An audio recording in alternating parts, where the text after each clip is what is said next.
will this battle go on? Let me just point out for you, not talking about on behalf of the federation or anything, just as a soccer fan, what do you think is wrong when you speak about Muhoroni and Sofapaka in regards to their relegation? Well, I would say it boils down to club management. Because with all fairness, although you are telling us not to speak on behalf of the federation, with all fairness, 4 meetings were called, 4 seminars were held last year. 4 seminars. All the clubs were invited, and reminders were sent monthly. And every club was acknowledging receiving the reminders. So they were trained on how to comply 4 times, paid for by the federation. And then the reminders were sent telling them, if you don't comply, this and this will happen as per the rules and regulations. So seriously, we cannot start talking about communities here. Yet, sorry, but it is the incompetence of a few individuals or arrogance of a few individuals that is causing these young men to miss out on playing at the top flight. Tony, you seem to be agreeing with that. Yeah, well, first of all, there's no way I'll sit here and not talk on behalf of the federation. I think it's quite in order that I should talk on behalf of the federation, because those are matters touching football, and anybody talking about football should be, the matters should be agreeable with either the local federation, FKF, or CAF or FIFA. First of all, let's start in 2006. That is when the club licensing issue was first released to the world to start, and they were in 2 phases. There was soft implementation that went up to 2014. But in 2011, that is when now CAF started implementing it in Africa. So in 2011, when the previous regime came into office, the Nyamoya regime, in 2013, they didn't do anything about it. But there was a seminar that was held in Mombasa with all these clubs in attendance, and they went through all the necessary requirements for the club licensing. But come last year, 2016, when we came to office, in March, we received a letter from CAF. We are told now the soft implementation is over. We now start the hard implementation. The clubs were written to, as he has just pointed out, a letter showing them. They were called the first meeting at Strathmore, where they were taken through all the requirements for club licensing. Then from there, the management of FKF through NEC, we came and passed a rule or regulations that will govern the club licensing. We went to an AGM. Most importantly, we went to an AGM where this club that Muhoroni is complaining is one of the people who voted for, because it's in our record that it was 70 votes against 0. So no one was against club licensing.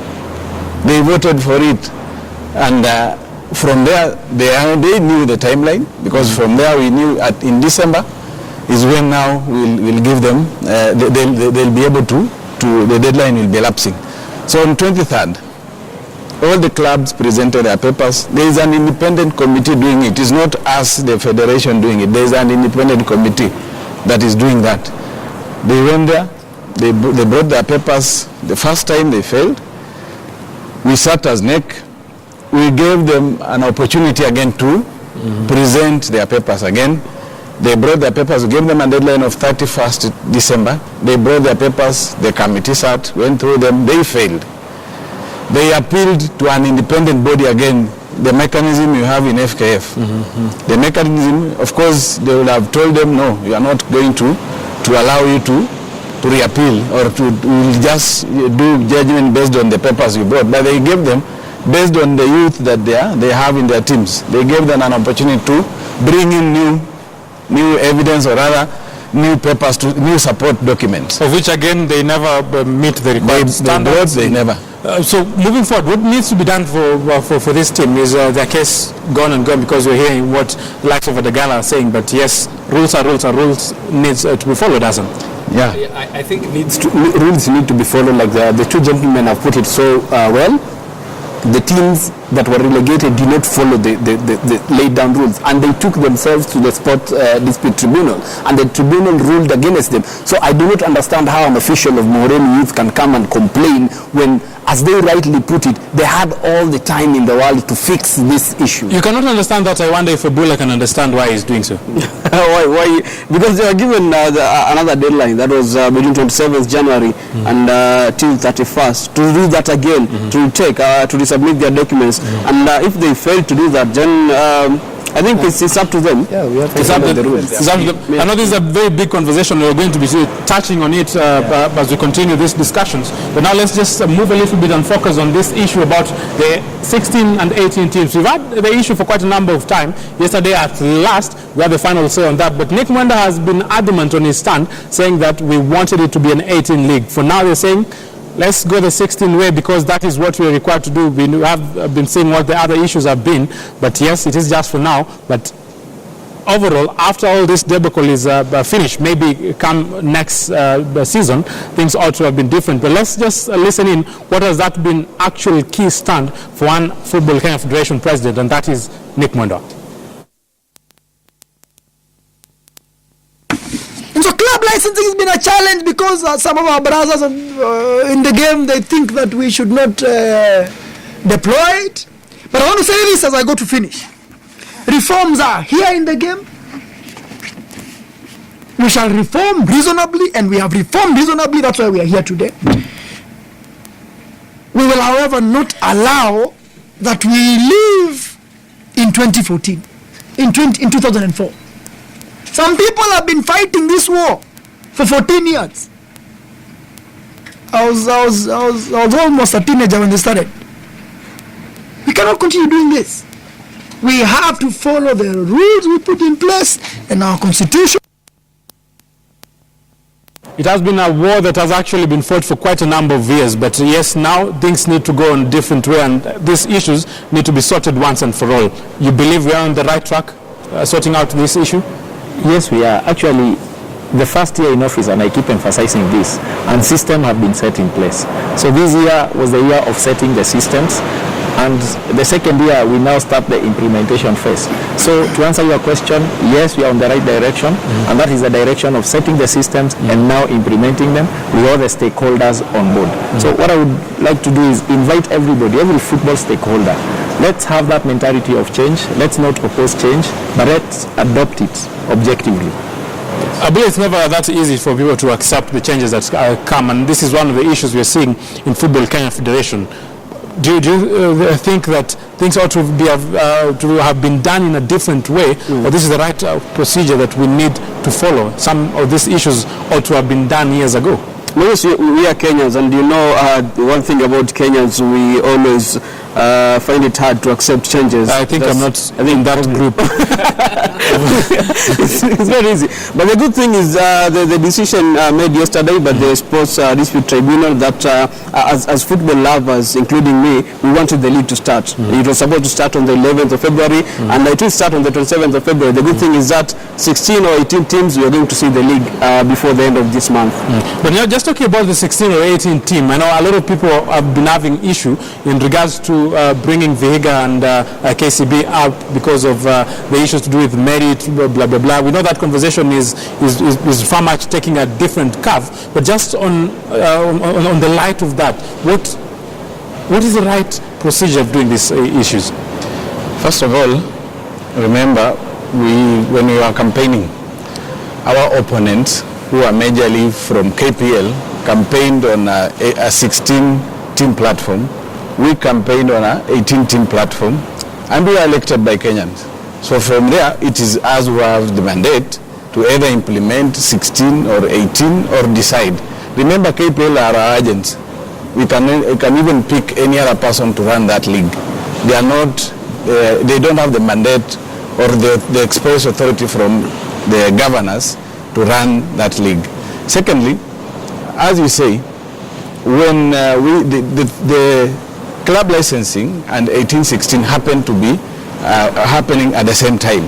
So that is why there's a lot of confusion in that sense. One, the deadline for us to submit was on 31st with CAF, and there are sanctions for not complying with that. Second, now that other clubs failed, as a federation we sat on 7th and as NEC and approved the promotion of KCB and Vihiga based on merit, sporting merit, because they are number 5 and number 6. If let me say, if other teams could have complied, then we'll not have a problem in that. So what I can say is that we only did that on sporting merit, and we promoted them. Now that matter is in court, so we don't want to dwell on it so much. It will rule whether they will promote Team A or Team B today. Okay, we won't talk about that matter, but it seems on that, I know the Football Kenya Federation, they have their own set agenda, they have their own regulation, they have their own goals, but we won't go without remembering one former president, that is Sam Nyamweya, and for him, he also had his say when it comes to matters of 16 and also 18 team league. And also for him, it was all about 18, and he said merit is what need to be followed. Listen in. I want to be on record that I personally have been fighting for almost 10 years for us to have a league of 18 teams. And I think it's reasonable to have a league of 18 teams. But how you go about it is also important for the federation to discuss with the KPL and agree on the modalities of going to 18 teams. Although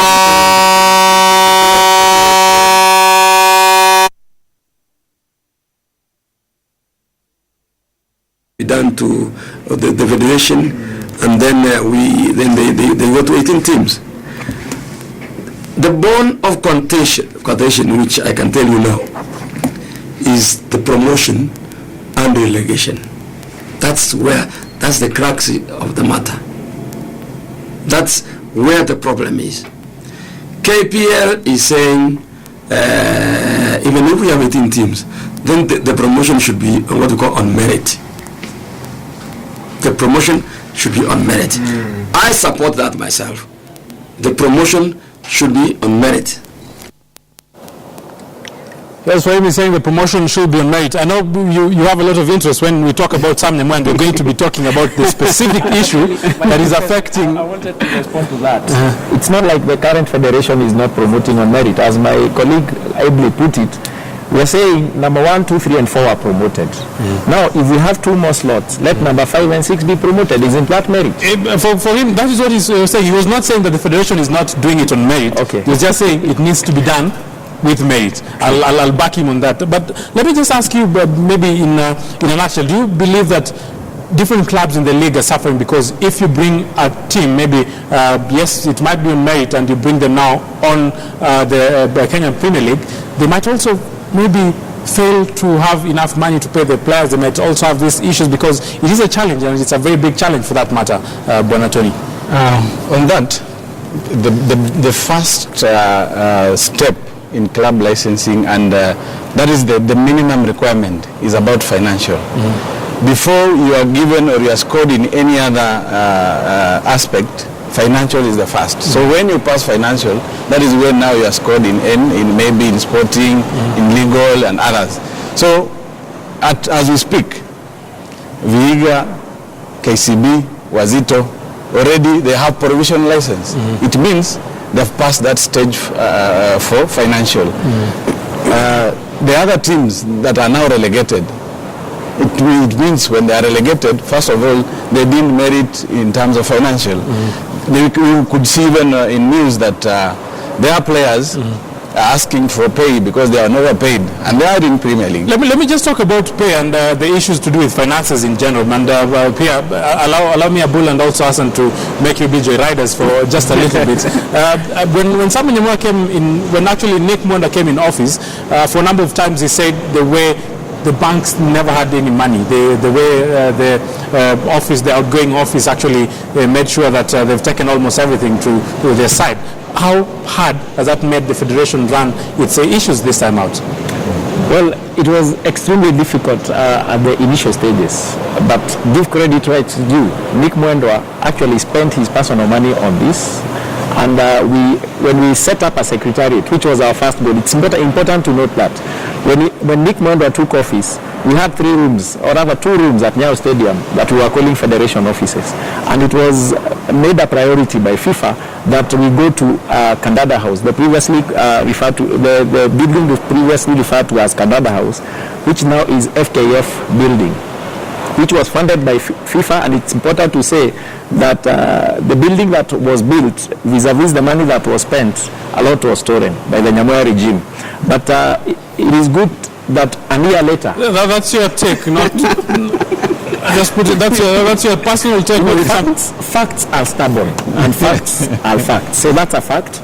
But as we speak, a year later, the federation has offices. We have a set-up secretariat, and nobody is complaining about pay. I think the only people that are complaining about pay, and I know you'll talk about it, are those that Nyamoya has stolen from. Okay, we're going to be talking about that, but let me just cut you, because we're talking about how Nyamoya left office when he went. Yeah. There's something that Nyamoya... on that. You'll just chip it just after we listen to what actually Sam Nyamoya said in regards to him leaving office, the way he left that office, and how the incoming team ought to have found out that office, and maybe how well they need to have operated under what they found in that office. Listen in. I think let us not go into that, because when you take over an organization, you take over liabilities and assets. Take over assets. If you take someone's wife, you take the children.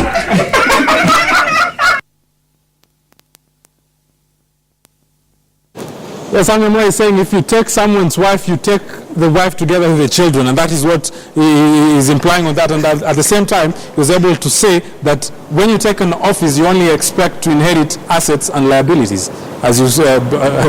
Yeah, on the same,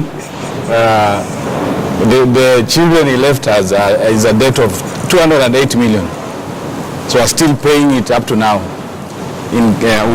We're not clearly showing us how the money was used, but every time we have debtors knocking on our door, telling us in the Nyamoya regime, in Hatimi's regime, we supplied these. So we are still paying that debt up to now, in a tune of 2 million, even 2 million every month, trying to repay.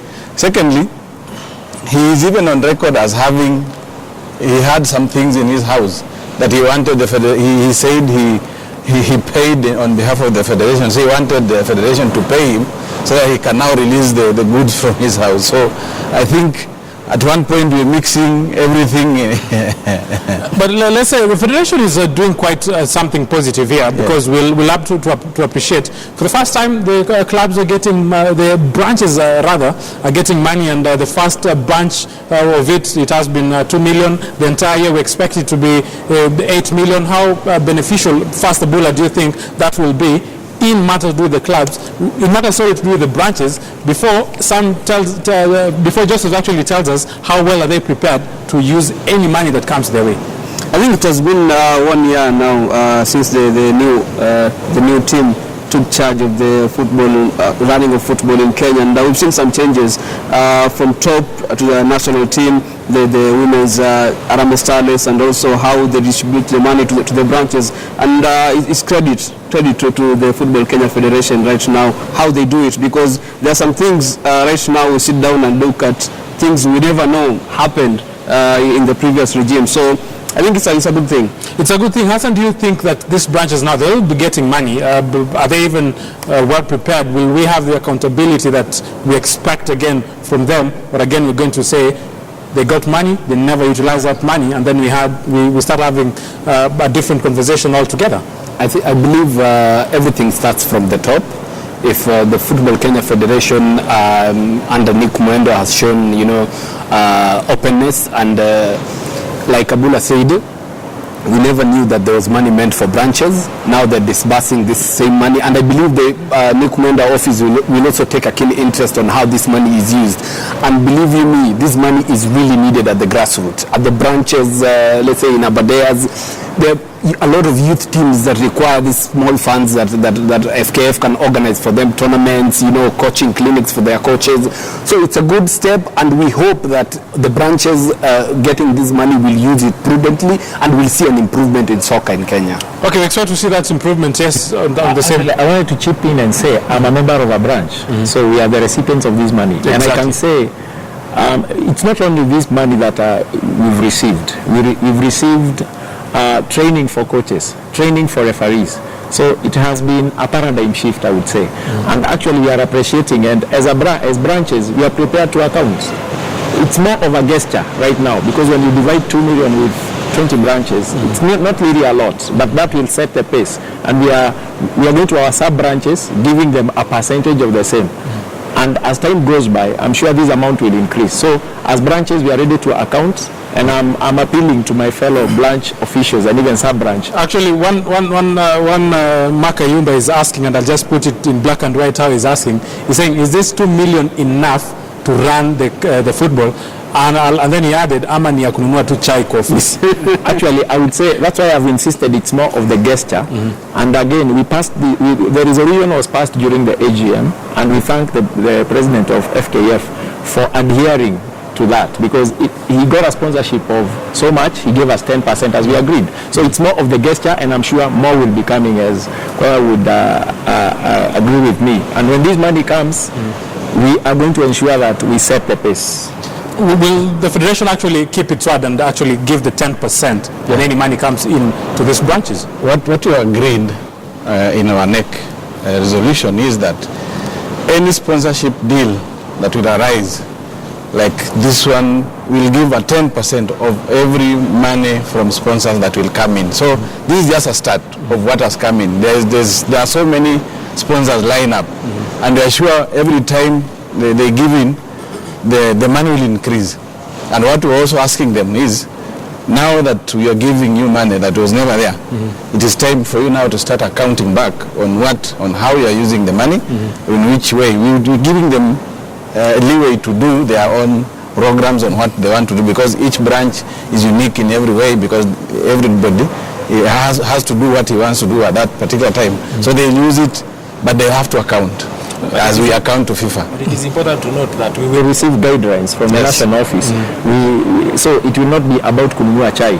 There will be guidelines, and all the monies that will be disbursed from the national office will be used within those guidelines. Let's still talk about money, and now we go to Abadeas and some 2.5 million Kenyan shillings that something has been happening about. Yeah. You are the secretary from that branch. Just in a nutshell, just briefly, tell us what your take is, and then we know actually what is. I came with these papers because I want to give you after the show. But in a nutshell, I think I have the same papers. You have copies. I also came with mine. That's good. But I wanted to say, Kiambu County Government gave Abadeas branch 2.5 million for funding of various football activities, and they asked us to give them our account, which we did. Now, we gave them a PIN number for the federation, which is now the national federation, because the money was being disbursed via IFMIS. And that's where the problem began. Because whoever keyed in the PIN number selected the national federation account. Now, fast forward, we requested Nick Mondwa to facilitate the transfer of that money to our account, and he duly wrote, as you may see in some of the correspondences, to Standard Chartered, requesting them to wire back the money.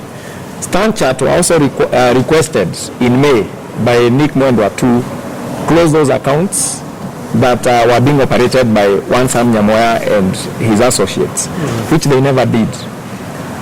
As Abadeas branch, we are saddened because in October, Sam Nyamoya went ahead and withdrew the 2.5 million from the national account, and he's giving excuses. From the response I watched, he's saying that he paid money to some workers.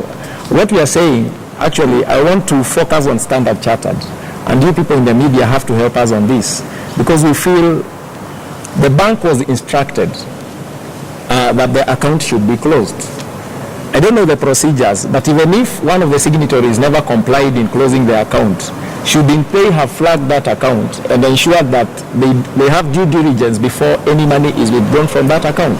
So here and now I can say the football clubs from Abadea's region are furious, and very soon, if Standard Chartered doesn't act, the teams had a meeting today and they agreed in principle that 500 football players from that region are going to come and camp at Standard Chartered until their grievances are heard, because it may sound little, 2.5 million, but it's a lot at the grassroots. I know one Sam Nyamoya has not denied that he actually withdrew or authorized the withdrawal of the 2.2 something million. 2.5.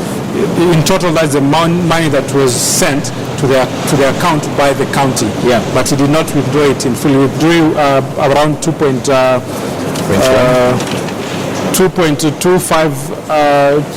2,250,000 Kenyan shillings, which actually he stipulated on how he was able to pay some people who he still says are still employees of the federation. Let's listen in actually what Sam Nyamoya actually had to say in regards to these allegations that are coming from the Aberdare branch. I was only requested by the employees of the federation, because I was a signatory of the federation and they didn't have money, they have not been paid, to help them in signing for the payment for their salaries, which they had requested me in writing, and I saw it very sensible on humanitarian grounds to help them to save otherwise a very important situation. And I'm saying this is a really internal matter which, rather than giving allegations, could be handled internally, because there's nothing irregular done. When you are a signatory, you are a signatory, and if you have not changed the signatory and people want you to assist them, that's why I assisted the employees.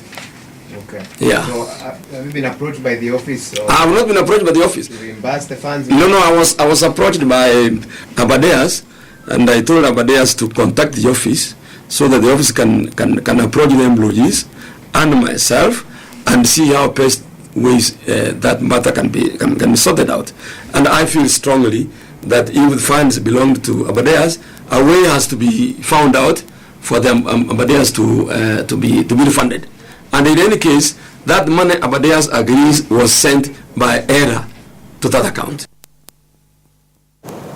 Yes, talking about a humanitarian action, he's saying it was a humanitarian action, and for him, he was still a signatory, and he saw it was fit to actually go out and see that Michael Esakwa, Joseph Gola, Samson Cherop, Raphael Mwaro, and also Ross Gesheri get some of their pay. At the same time, the other office expenses were about 150,000 Kenyan shillings were used actually to sort out that cash. What's your take on that? Actually, I'm shocked because I hadn't seen that list. I've just seen it, that Esakwa was paid 550,000. Esakwa was under the payroll of FIFA as a Secretary General of the Federation, but I don't want to go to those details. Nyamoya is there because when I was a young boy, I think he was the Secretary General of the Federation, and he really let us down. Because in 1996 we were supposed to host Africa Cup of Nations, which we didn't because of Nyamoya. But talking about Abadeas, he's telling us to talk to him. He should know that we cannot engage him because Nyamoya was defeated resoundly in the elections and he's a criminal. And I can say that on air, that for him to go to Standard Chartered and withdraw money and pretend that he was paying the employees of the federation, that is a crime that should be punished in a criminal. For me, I won't actually dwell much in the criminality or how legal these issues are. We're just talking and putting them in black and white as they are. Because I know it is an issue that actually I know it's expected to take a new twist. But for Sam Nyamoya, for him, he's saying he's very... I don't know what is a take from the national office talking about the same issue. I think first of all, it is a lie, a total lie to say that he withdrew the money to go and pay workers, because we as the federation, when we say we undertook all the debts he had, the 208 million is included with the salaries he had not paid his workers. So it is a lie to say he took it. And we said, as the national office, we are going to look for money to pay whoever is owed by the federation. Mm-hmm. Then secondly, when you are defeated in any election, you don't have a mandate to go and withdraw from any account without an express authority from the people in office. This one we can call it is fraud. And let me ask you, How did he know that the money is in the account? Unless he was liaising with some people in the bank or somewhere else. Because during that time when the account was blank, he never used to go there. Maybe he had money, he had mobile money system where... That brings to focus Tanchart, and I want to insist on this. Because Tanchart, it is in the public domain that one Sam Nyamweya lost in the elections. And it is also in the public domain that Nick Mondwa is in office. It is in writing in their offices that close these accounts. Yes. Doris Petra, who is the current vice president, was a signatory to that account. She walked into that bank, told them there is a problem with this account. They never acted. We never acted. So there is a lot that has been happening that I know. Right now, a lot of people have heard actually what is happening, and maybe if something did not go the way it was supposed to go, all these sides have a say, and all these sides need to be listened to. And if there is an issue that needs to be sorted out, it is an issue that must be sorted out. I think that's final. Speaking on that now, very quickly because of matters of time, let's just take